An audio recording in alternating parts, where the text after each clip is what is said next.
लाखों करोड़ों बार समझाने के बावजूद भी हम ऐसे अटेम्प्ट करते हैं और कई बार सर हम ऐसे पहुंच पाते हैं और कई बार हम ऐसे। पूरी मैथ अटेम्प्ट करने वाले बहुत कम वैरायटी देखी जाती है बिकॉज वो फिजिक्स केमिस्ट्री में उलझे रहते हैं।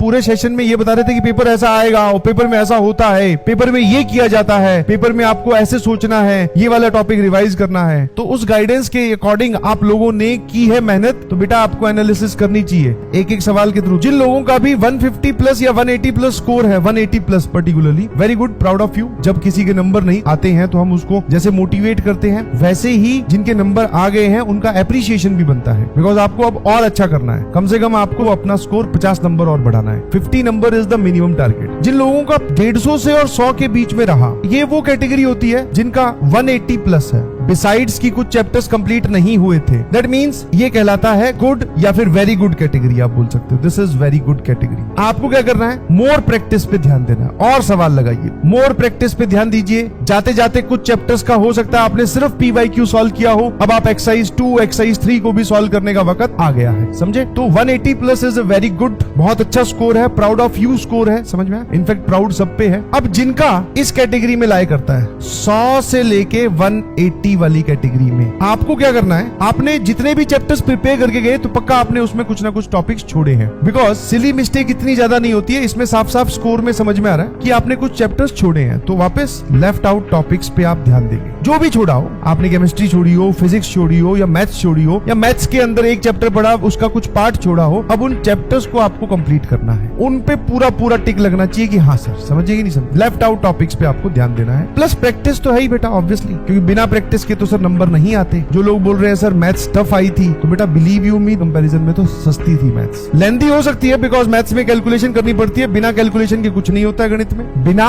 कैलकुलेशन के कुछ नहीं होता है गणित में। और एक जनरल ऑर्डर जो पेपर में दिया जाता है, लाखों करोड़ों बार समझाने के बावजूद भी हम ऐसे अटेम्प्ट करते हैं और कई बार सर हम ऐसे पहुंच पाते हैं और कई बार हम ऐसे। पूरी मैथ अटेम्प्ट करने वाले बहुत कम वैरायटी देखी जाती है बिकॉज वो फिजिक्स केमिस्ट्री में उलझे रहते हैं। आपका स्कोर मैथ्स में कम आ रहा है, उसका एक मेजर कारण ये भी है कि मैथ्स सबसे लास्ट में होती है, और जब हम पहुंचे तो आइडियल टाइम ये नहीं है कि 1 घंटा नहीं जी। केमिस्ट्री तो 30 मिनट्स मैक्सिमम या 45 मिनट, चलो बच्चों के हिसाब से। फिजिक्स भी 45 मिनट्स वाली ही आई थी, 45 तो सर समझ गए, बाकी टाइम कहाँ था भाई।